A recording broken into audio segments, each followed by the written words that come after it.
Basi Mheshimiwa Rais, itifaki zote zikihifadhiwa, mabibi na mabwana, naomba nikuombe radhi Mheshimiwa Rais.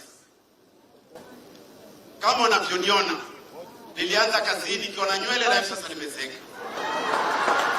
Nikiambiwa nizungumze dakika moja ninashangaa kwa sababu ya umri wangu. Naomba unipe dakika chache kwa sababu kitambo niingie katika siasa nilikuwa nafanya kazi na hawa waumini ama watumishi wa Mungu. Na ningetaka nikuhubirie wewe binafsi ndio upate kunijua kwamba kule nakotoka na kule nakokwenda niko mikononi mwa Mwenyezi Mungu. Baada ya Mwenyezi Mungu kuumba huu ulimwengu, kitu cha kwanza alichokiumba ilikuwa ni kalamu. Kalamu ndio ilikuwa kitu cha kwanza. Na kalamu iliumbwa siku ya kwanza ndio mitume wote ama walitumiwa. Kila anayekuja mpaka mtume wetu Muhammad sallallahu alaihi wasallam akaja akaambiwa na Mwenyezi Mungu, soma, ikra, ili apate kuitumia kalamu. Lakini nataka nikupe sababu za hii kalamu kuumbwa. Ile kalamu, unapozaliwa katika huu ulimwengu, huwa kalamu ishakuandikia maisha yako yatakwenda namna gani, siku ya kuzaliwa na siku ya kufa. Na vitendo vyako vyote vinaandikwa katika ile kalamu, ili siku ya mwisho vitaandamana pamoja nao. Wananchi wa Kenya, kalamu iliandika siku weko kwamba mwaka wa 2023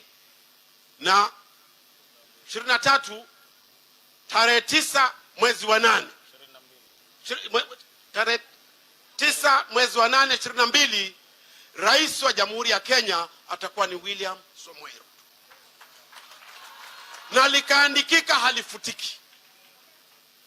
Nataka nikupongeze kwa kitu kimoja, uvumilivu wako. Uchaguzi ulipokuwa ukifanyika, maneno waliorushiwa ni mengi, lakini wale waliokuwa wakikunga mkono wakawa na uvumilivu. Uchaguzi ukafanyika, likatangazwa, hawakuamini wale wakina Pilato. Wakasema tutakwenda kotini, kalamu ikaandika tena. Maamuzi yakatoka kwamba William Ruto ndiye mshindi, ukabaki pale pale. Leo twatafuta uongozi kwa kutumia maandamano. Yatawezekana? Uvumilivu wako ndio utakao kupeleka kule. Leo tuambiwa kwamba tuzungumze mambo ya majadiliano, ni sawa, lakini we don't want to form a precedent ambayo itakuwa yatumiki. Kuna sababu gani za sisi kwenda katika uchaguzi kama itakuwa ni kila siku tukae tuzungumze? Mambo gani? Wananchi waliamua. Mazungumzo haya ni ya kitu gani? Kama ni mazungumzo yatafanywa na kina Ichungwa na kina Gonzirai, lakini si William Samoei Ruto. Kazi yako ilimalizika wananchi hawa walipokata shauri kwamba ni wewe. Leo tusiregeshwe katika mazungumzo. Manake ikifika mazungumzo itakuwa tuenda fanya uchaguzi. Na baada ya uchaguzi kuna mazungumzo, tutapelekana wapi? Tuambiane ukweli. Tumevumilia, tumechoka. Na hatujaanza kutumia zile lugha ambazo zitaleta balaa katika nchi hii.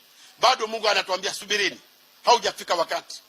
Mheshimiwa Rais, nikiwa mjumbe wa Kinango, nina historia chache juu yako, kwa sababu nikupongeze na nimshukuru Mwenyezi Mungu kwa kutupa wewe.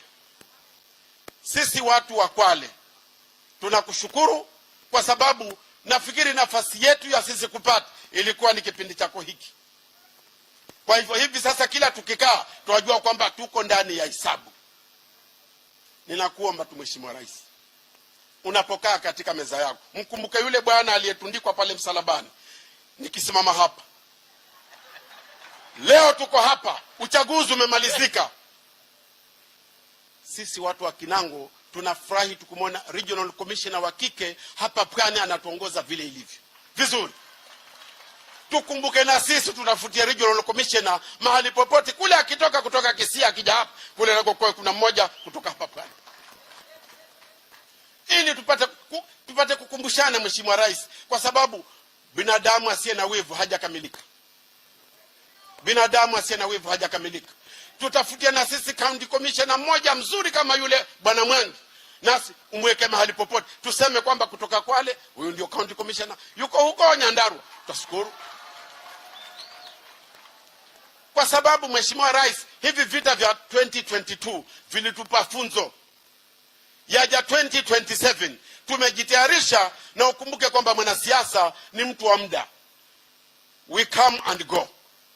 Nilianza na wenzangu, hivi sasa wako wapi? Lakini unapoweka county commissioner, unapoweka DC, unapoweka regional commission, hawaondoki, wako pale pale. Kazi ni kutengeza siasa, Ruto arudi mamlakani. Director wetu hapa Pwani ni Benjamin Tayari tu peke yake. Sasa watu wananiuliza, kwa nini achukue Benjamin Tayari? Kwa sababu ni shemegi yake Gonzirai peke yake. Tutafutie mwingine bwana.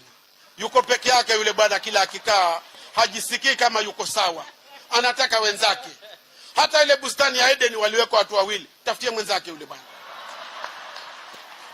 Kwa sababu sisi pia nasi tuna hamu. Ninakuomba, katika huu uchaguzi uliokwisha, watu wengi wamesoma mambo mengi kutoka kwako. Uliwakumbuka wengi kati ya wale watu ambao walikuwa wanacheza mchezo. Hapa Kwale kuna baadhi ya watu waliokufa na William Samoei Ruto. Mheshimiwa Rais, hawana atakayezungumza mbali na mimi mzee niyeko hapa. Na kuomba uwakumbuke mahali popote panapotoka kijinafasi, kwa sababu balozi wa mwisho alikuwa ni Kirahu Ali Makweli. Baada ya kuondoka yeye, hatujaona balozi hapa mpaka leo.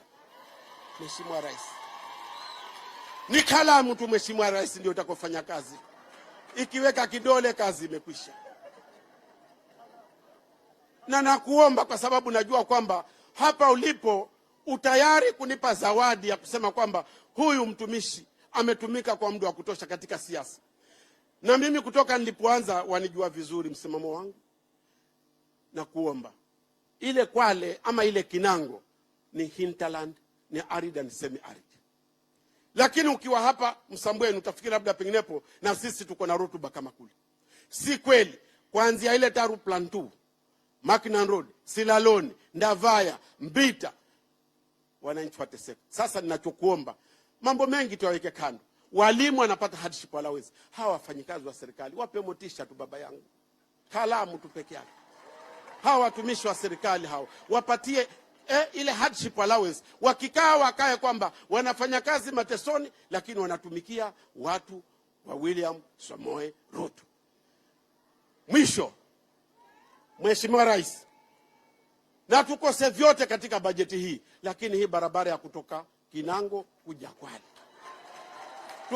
tumalizie baba, kwa sababu kila anayekuwa mgonjwa kule Kinango yuamgwa naenda akamalizike Kwale, kwa sababu akingele barabara tuna ambulance, akifika Kinango marehemu. Achani kazi yake kubwa kubeba. Mwisho nakwambia hivi, maandamano yote ambayo yamefanywa Jamhuri kutoka huu uchaguzi umalizike, hakuja kuwa na maandamano kutoka 207 mpaka mwaka huu.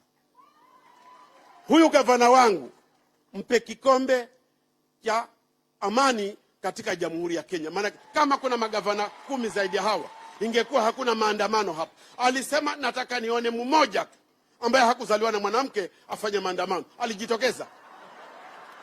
Sasa leo akiwa yuko hapa, kuna njia tena nyingine ya kuweza kumsahau. Mkumbuke, ulitupa waziri, twashukuru. Umetupa manaibu wa mawaziri. Tunataraji kwamba yote atakapofanyika utajaribu kukamilisha kazi yako. Wajua wazungumzaji ni wengi, lakini kwa sababu yote uzima ndio nikaomba nipate kuzungumza haya niliyozungumza, unisomehe. Lakini nashukuru kwa hayo yote na Mungu akubariki. Lakini 2027 utaiona bendera ya amani. Haya, asante sana Mheshimiwa Tandaza, mbunge wa Matuga, karibu.